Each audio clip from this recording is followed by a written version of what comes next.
Morning, everybody. Good to see y'all. Good to be back. Obviously, we had our prostate cancer awareness last week with the Mike's Live Foundation. It was good to be in here for that. But now it's time to kick it off. So we're getting ready for Thursday night, 7:00 game at home against Savannah State. Right now, just kind of start with all the summer preparation. We got to start a couple days early since we play on a Thursday night. We had a really good camp. Finished that up first of last week, and really have kind of been in a game prep mode since then. Have come out of camp pretty healthy. I almost have everybody there. Got a couple guys that are bunged up just a hair, but in really good shape to have had a tough physical camp. But went the way we wanted to, very safe, and guys really worked hard. Having all these veteran guys back really has made a huge difference in just our preparation and getting ready for Savannah State to come in here. Their head coach, Coach Rayburn, this is going on his third year at Savannah State, really has a really good record from his previous stops there. And, like any first game, we've got last year's film just like they have last year's film on us to look at. So that's kind of what you have to use in a first game to see. They've got an NFL prospect on defense in Banks, defensive end linebacker we've heard a lot about. They played two quarterbacks, very athletic. So expecting a tough contest from those guys, but our guys are ready to, to start hitting on somebody else, and it's from all the time they've been together. So good summer for us, and we're ready to get started. So I'll open it up for questions now. Bill, what are the pluses of opening up Thursday night primetime like that? Yeah, I just think it's so good for our program to get to be one of the first games around. Obviously, there'll be a few other Thursday night games, but it's just something about playing a nighttime game to be the first game of the season or one of the first games of the season. I think it's terrific. We're not fighting any other in-state schools that I know of. So I think that lets us be the game of the state and let everybody see us and get have a great crowd, and plus it's just 2 days earlier, so we're ready to play. Coach, they announced earlier this week that all the CFC teams would have the Mike's Live sticker on the helmet. Yep. Talk about how important that is for his legacy and just what it means overall. Sure. I think we talked about in our press conference what that means for us to get to kind of represent the Mike's Live Foundation. We talked about the 2 grants he'd helped get for cancer research here at UAB. Our basketball team was involved in that last year. And, when Tommy Brigham and our foundation kind of came forward and said, this is something we'd like to do with Mike, who I had met, really to get to know him, and his daughter Anna, who is the president of that foundation, has really just been really was terrific. And we're looking forward to that. With it being Prostate Cancer Awareness Month, coming up, I think that's going to be big. And we've got some time. We're going. We've already raised $25,000 from our foundation and people that believe in that, and we're going to try and get our fans to at least match that and not do better when we play Charlotte. Thank you.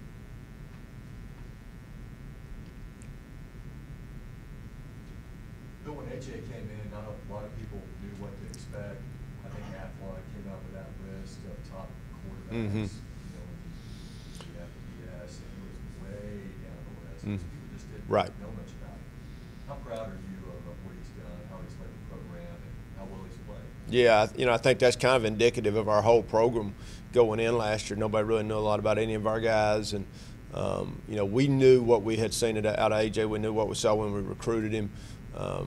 He's just been a really, first just the toughness he had last year, to play through all the, every game we had and lead us and for the year we had, and then had a really good off season. Obviously, we've got some other good quarterbacks behind him, so they've had a really good battle. I think they've all raised their level. But we're expecting big things out of him. I know he has high expectations for himself, and but he's one of those guys that's not just an athletic quarterback. He's tough. It's important to him. He's a good leader, and so we're really excited about what he's going to do this year. Yeah, 54 starts coming back on the offensive line. How crucial is that to have that going into this season with the number of experience with skill guys you got, as well as breaking in kind of a new offensive scheme? Yeah, I think anytime you can bring experience back up front, there's so many things those guys see, multiple fronts. Defenses are so multiple now. you know, they've been, as we say, they've been through the wars together, and just the combination of, you know, maybe a guard and tackle working together, or the center and guard, and those guys know each other, they're comfortable with each other. You know, I think the thing we've talked to them about recently is, you know, just having experience does not make you great. It's, do you use that experience? Do you work hard every day? Good thing about this group, they really are humble kids who come to work every day and don't say, hey, we've arrived just because we've had all these starts. So we are really expecting big things out of that group. Coach, your opponent this week, of course, plays two quarterbacks. Talk to me about the challenge of having to prepare for two guys. Yeah. How different are they? Yeah, I think that's a really good question because, you know, start with they're both good athletes. You know, I kind of say when you're playing good athletes, one is more of a thrower runner and the other one's more of is the runner thrower, which means, you know, our first one, which was Bell, you know, the number 11 who kind of started the season, is athletic. He's probably pass first, run second. And then Gibson, number 3, is a little the opposite. He's more run first, throw second. So, you know, I think you might run the same play. Let's say it's a power read where the back comes across and you're reading this end. You know, one guy may find a way to hand it more where the other guy finds a way to pull it more. So, you know, I think we always want to be aware they both can do, you know, they're going to run the same plays pretty much. They don't change their offense, but, you know, they might, you know, find a way to work to the skills of one or the other. So it's going to be interesting. You know, when you've seen that now, the worry is you got two guys. You know, you got two different guys, and, you know, they both have game experience. So, you know, that's one of those tough things you go through as a coach like they did last year, and then it's kind of a good problem to have now this year. You got two guys that, you know, that can play. Coach, it's the first ever meeting between UAB and Savannah State. What do we know about them from a coaching standpoint or a player standpoint? What do we know about them at this point? Well, you know, I was referring to Coach Rayburn. You know, his record, if you go look at, you know, how many wins he had before he got there, and I think that tells you this guy knows what he's doing. He knows how to win. You know, from a guy who's coached in the FCS, you know, when we were at South Alabama and we came through the FCS and then to be at Jack State, you know, we know that there are great players in the FCS. What happens when they play multiple games or a season goes on, sometimes depth becomes an issue. But, you know, we can go back to the App State against Michigan or just go through the years when FCS teams have found a way to win. You know, we're looking at their skill guys going, those skill guys could play in our league. So there's always reasons guys get where they are, and there's just so many skill players across America. You know, there's enough out there with the scholarship limits like they are for these guys to find them. Early in the year, they're not probably as concerned about depth or injuries or, you know, unless they had something coming out of camp. So, you know, you've got a guy who's won before, and, you know, now he's starting to put his stamp on his team. So, you know, we're expecting them to be good. I mean, that's what we expect. Coach, one of the things that you've talked about starting camp with all of these returning starters on both sides of the ball was just living on the past. Yep. And that we do have experience, and that was one of your things that you wanted to keep an eye on.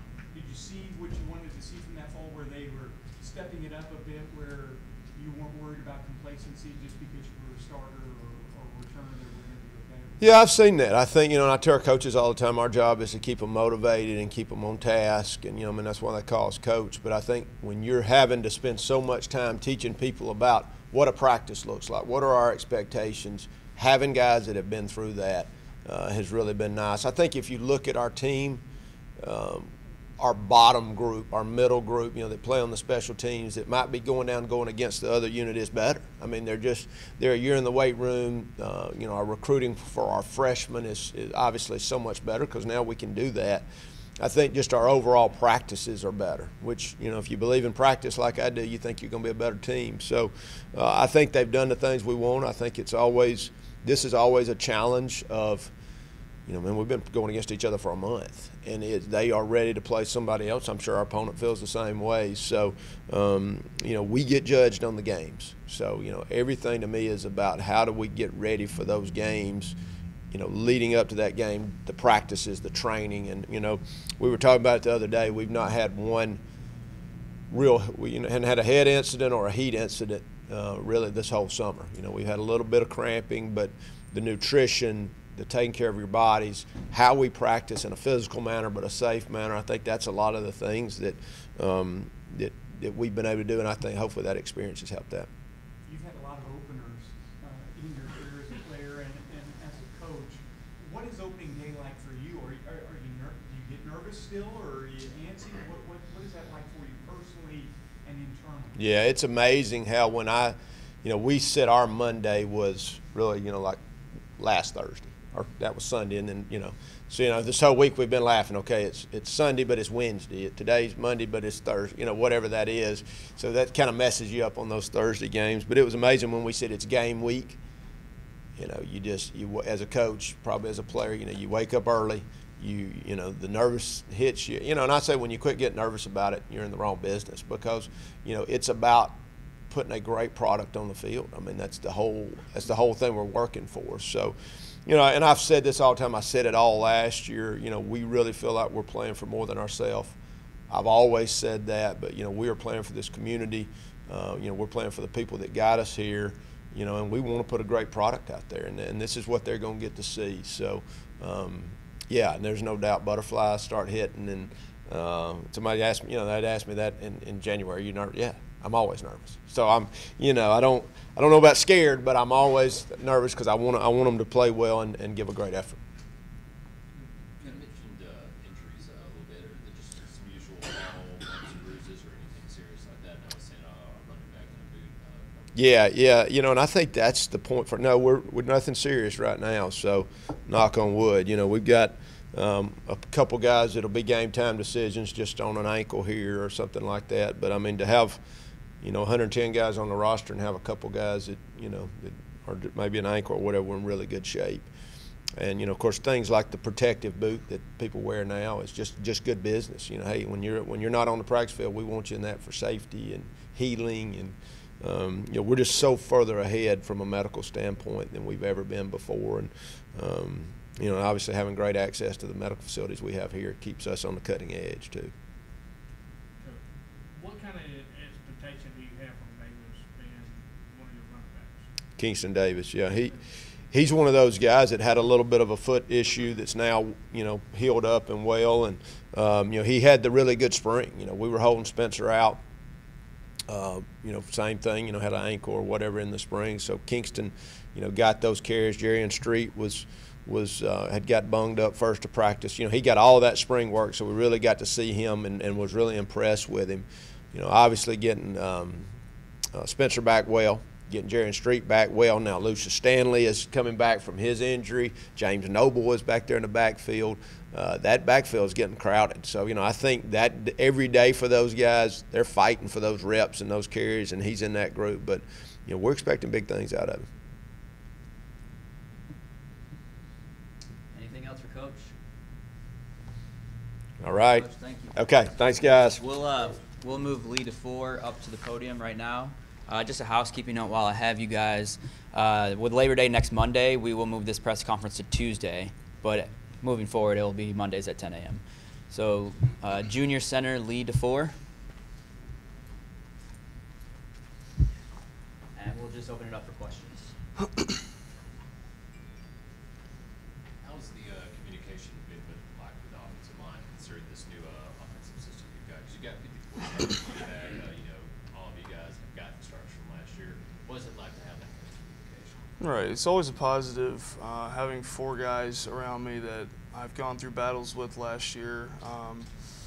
And that's vital on the offensive line, because every single play I come to the line, and it could be a new defense every time I come to the line. So knowing that I've got guards next to me that I communicate well with, tackles, the echo calls, the brotherhood we have together, you can't really substitute that.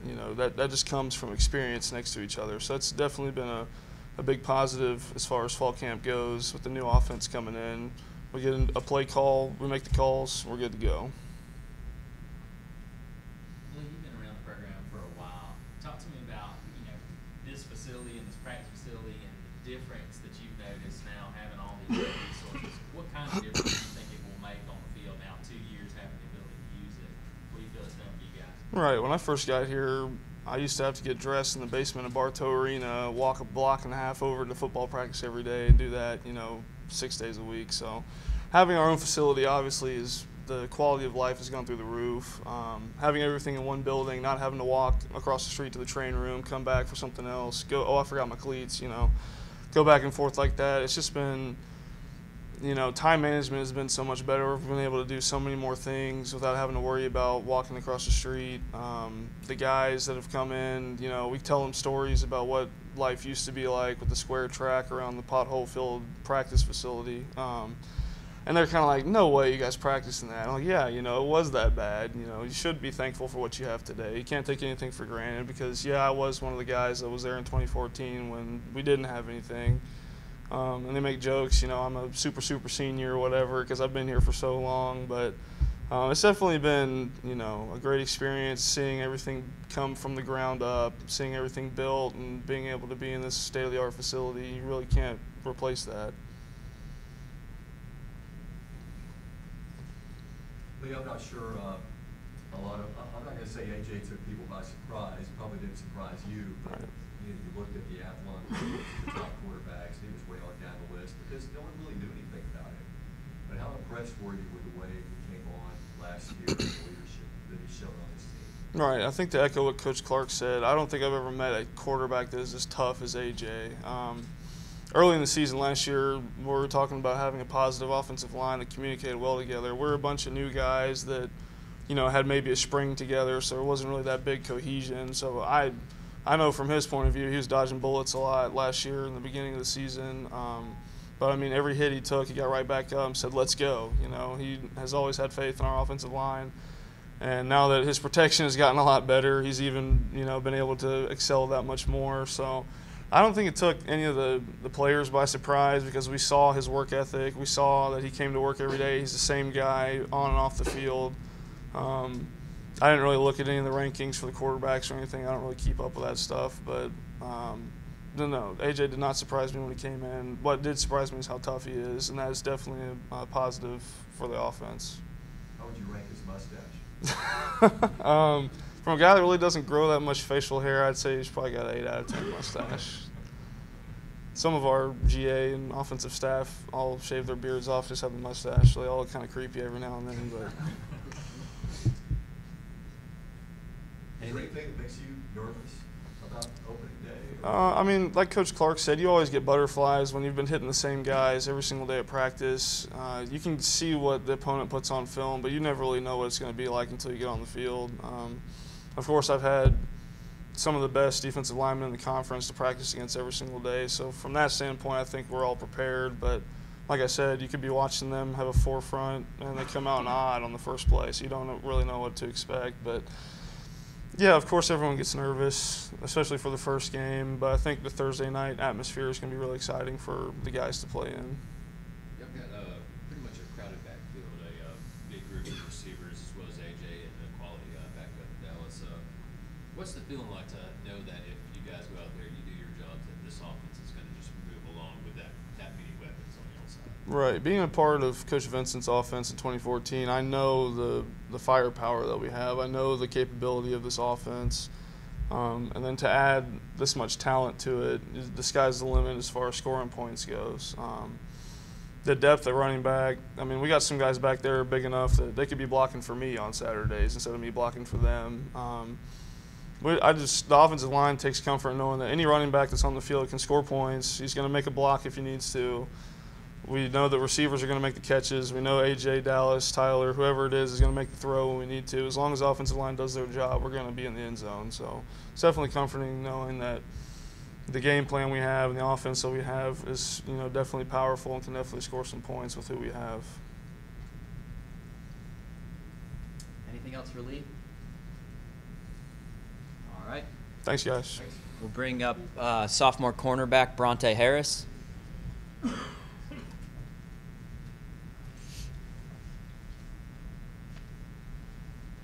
And we'll open it up for questions for Bronte. We'll talk about opening up on a Thursday night.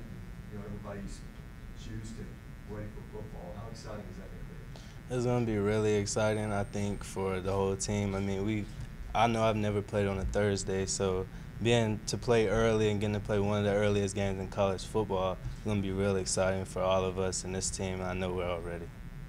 How important is the atmosphere at the stadium? I mean, It's going to be really important for us, but we have a great fan base. They back us up. We went 6-0 at home last year. They know that. So every opportunity we get to play at home and get in front of those fans, we take advantage of it. Bronte, I asked Coach about this as well. You've got the other team that has 2 quarterbacks. Talk to me a bit about the work that you guys have had to do to get ready for what each of them brings. We had to do a lot of research, and we have a great staff to put the film and the extra time in, so we could watch film and prepare for each quarterback and prepare hard. You know, they bring different things to the table, like you said, so we have to prepare for whoever they might bring. I mean, it could be a surprise. Bronte, what's kind of the, you know, every team usually has like a slogan or a motto or something you kind of say every day to get you in the zone. What's that for y'all this year? I think our defense is we're ready. I mean, like last year, we kind of caught everybody by surprise with how good we were, and you know, and they didn't know what we had. Well, this year, you know, we got the expectations on us, and so we're ready, and we're ready to prove everybody that we're that defense again. What's it like coming in the starting spot and kind of replacing a guy like Darius Woods, who's with this program for so long and such a big leader on this team, especially throughout the past few years? I mean, it's a big step for me. You know, me and Darius were roommates last year every time we traveled, so I learned a lot from him. You know, he's like my big brother. I still talk to him daily, so he walks me through everything. He taught me everything I needed to know last year, so whenever he did leave, I was ready to take his spot.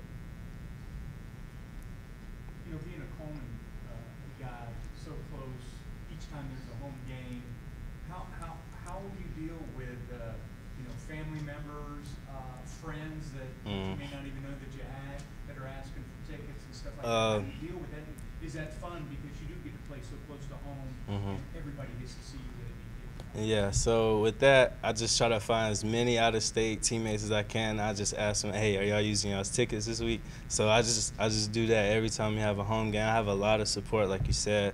My family's only 30 minutes away, so I have friends and everybody, and I love that. I take advantage of that every chance I get to play in front of them. So I make sure as many tickets as I can get, I get them for them. How many are you asking for?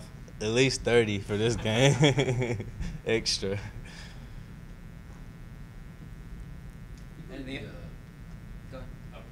You believe the secondary could be a really strong strength because y'all did lose Darius last year. Guys like Broderick, B.A., Marshawn, Dawkins coming back, and then you're in there as well. Some of these younger guys, just what can you expect from the secondary? I expect a great year from the secondary. We have a lot of chemistry, like you said, Broderick, D.A., Diggs. You know, we all play together.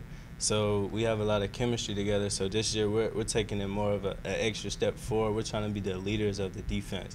Like we know we put limitations on the offense. So as long as we get in and play as a good unit, we know we'll win. Hey, you had a pick six against Rice last year. How many are you going to try to get this year? As many as I can. That was a great experience. So as many as I can, I'll get those this year. Anything else for Bronte? All right. Well, thank you. Yeah, Bronte.